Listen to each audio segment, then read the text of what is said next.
अस्सलाम वालेकुम दोस्तों, मैं हूं माजिद मलिक और डिस्कवर द वर्ल्ड में आप सबको खुश आमदीद। नाज़रीन ग्रामी, पाकिस्तान में जब जब सैलाब आता है या फिर बिजली का बहरान पैदा होता है तो हर जुबान पर एक ही बात होती है कि अगर काला बाग डैम होता तो हम इन आफतों से महफूज रहते।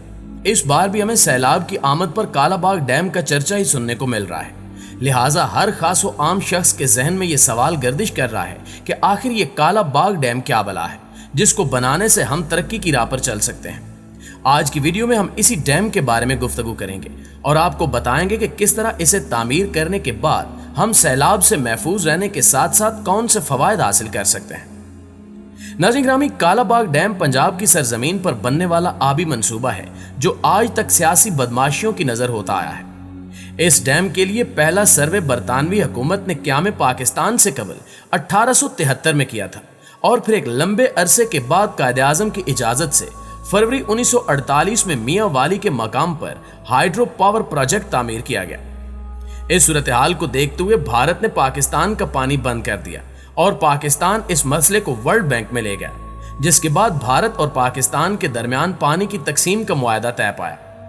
अयूब खान ने पानी की अहमियत को समझते हुए काला बाग डैम की तामीर को जरूरी समझा, मगर अयूब दौर में दीगर आबी मंसूबों की तामीर जोरों शोर से जारी थी, इसलिए काला बाग डैम सिर्फ कागजों तक महदूद रहा और काला बाग की बारी आने से पहले अयूब खान की हुकूमत खत्म हो गई। इसके बाद जुल्फिकार अली भुट्टो के जमहूरी दौर में पहली बार इस डैम को पाकिस्तान के लिए मुज़र करार दिया गया और इससे जान छुड़ाने की पहली कोशिश की गई। काला बाग डैम पर सही मानों में काम जनरल ज़ियाउल हक के दौर में शुरू हुआ और जनरल ज़ियाउल हक के दौर में खसूसी तौर पर डैमों के माहिर डॉक्टर कैनेडी कमेटी बनाई गई, जिसने काला बाग डैम के हवाले से रिपोर्ट तैयार की।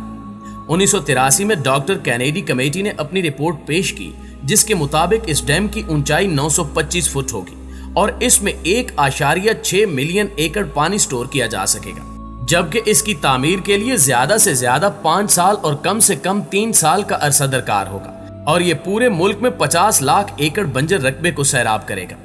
इसके साथ साथ ये भी बताया गया कि इसकी तामीर पर $8 बिलियन खर्च होंगे और 5000 मेगावाट तक बिजली की पैदावार हासिल की जा सकेगी। जनरल ज़ियाउल हक के हुक्म पर काला बाग की तामीर के लिए दफातर तामीर किए गए, रोड बनाए गए और मशीनरी मंगवाई गई, लेकिन उस वक्त ANP ने एतराज किया कि काला बाग डैम के मौजूदा डिजाइन से नौशहरा शहर डूब जाएगा।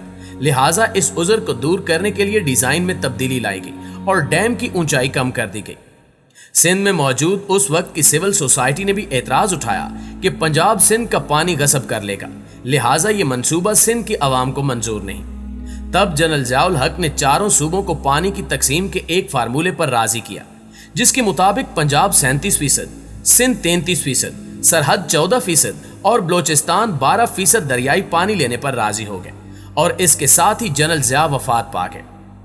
नाज़रीन ग्रामी, जनरल ज़ियाउल हक के दौर में पाकिस्तान में सबसे ज्यादा छोटे डैम बनाए गए हैं, लेकिन ज़िया के बाद ये मंसूबा दोबारा खटाई में पड़ गया और पाकिस्तान पर दोबारा जमहूरियत मुसल्लत हुई और दोनों जमहूरी हुकूमतों ने दोबारा इस मंसूबे को पाकिस्तान के लिए नुकसानदेह करार देना शुरू कर दिया।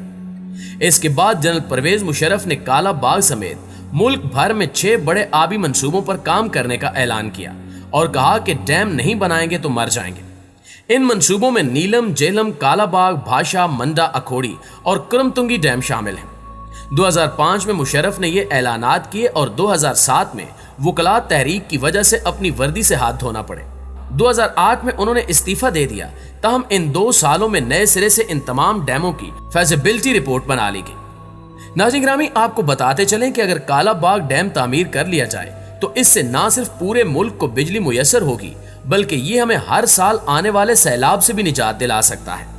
काला बाग डैम से अगर नहर सुएज की तरह एक बड़ी नहर निकालकर कराची और गवादर में समंदर के साथ मिला दी जाए तो इससे छोटे बड़े जहाजों से इलाकाई माल और पैदावार की सस्ते दामों नकल मकानी भी मुमकिन बनाई जा सकती है, क्योंकि जहां जहां से ये नहर गुजरेगी वहां निजाम आबपाशी से मकामी सतह पर ज़राअत को भी फ़रोग़ दिया जा सकता है।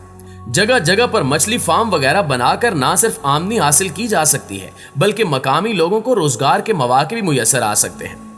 काला बाग डैम से निकलने वाली नहर से जहां जहां खुश्कसाली या पानी की दस्तयाबी नहीं, वहां पानी मुहैया किया जा सकता है और काला बाग डैम जहां तामीर होगा वहां के लाखों मकामी लोगों को रोजगार मिलेगा, जिससे मुल्क की इंडस्ट्री को फ़रोग़ मिलेगा। लिहाजा लोग दूर दराज इलाकों की बजाय अपने इलाकों में रोजगार हासिल कर सकेंगे। इसके अलावा बिजली की पैदावार से मुमकिना सरमायाकारी से जगह जगह रोजगार के मौके बढ़ जाएंगे, जिससे न सिर्फ मकामी लोगों को बल्कि जहां जहां से नहर गुजरेगी वहां वहां के लोगों को जिंदगी की बुनियादी सहूलियात मुयसर आएंगी, जिनमें सेहत और तालीम के घर पर मौके बढ़ जाएंगे। अब सवाल ये पैदा होता है कि अगर इस कदर फवायद हैं तो आज तक कालाबाग डैम क्यों नहीं बनाया गया, जिसका जवाब ढूंढने के लिए हमें आम आदमी या आम पाकिस्तानी बनना पड़ेगा, क्योंकि कालाबाग डैम का असल फायदा सिर्फ और सिर्फ आम आदमी को ही होगा और इसका नुकसान सिर्फ उन लोगों को होगा जो अपने अपने इलाकों के बेताज बादशाह बने बैठे हैं और ये बेताज बादशाह नहीं चाहते कि इनके इलाकों में खुशहाली आए। ये बेताज बादशाह जानते हैं कि अगर इनके इलाकों में खुशहाली आ गई तो वो लोग जो सदियों से इनके गुलाम बने आ रहे हैं इनके हाथ से निकल जाएंगे। लोगों को आसान और सूदमंद रोजगार मिल जाएगा। लिहाजा जो लोग आज इन बेताज बादशाहों के इशारों पर नाचते हैं वो अपने कदमों पर खड़े हो जाएंगे। गरीब का बच्चा तालीम हासिल कर लेगा और आने वाली नस्लों को शऊर आ जाएगा। नवाबों, वडेरों और चौधरियों के फिरौनी मोहल्लात आम घरों में तब्दील होकर इल्मी और अदबी मराकज बन जाएंगे। आम आदमी को सोचना पड़ेगा कि जो लोग कालाबाग डैम की मुखालफत करते हैं उन्होंने आम आदमी को आज तक क्या दिया है और कालाबाग डैम से एक बेरोजगार, बेघर और मुफलिस आदमी का क्या नुकसान है। नुकसान तो इन बेताज बादशाहों का है जिनकी बादशाहत खतरे में है और जो आज नहीं तो कल जरूर खत्म हो जाएगी। जब मौसमी और माहौलियाती तब्दीली से खुश्क साली होगी या फिर सैलाब आएगा तो ये बेताज बादशाह अपने तख्त समेत सारी दौलत समेट कर बैरून मुल्क चले जाएंगे।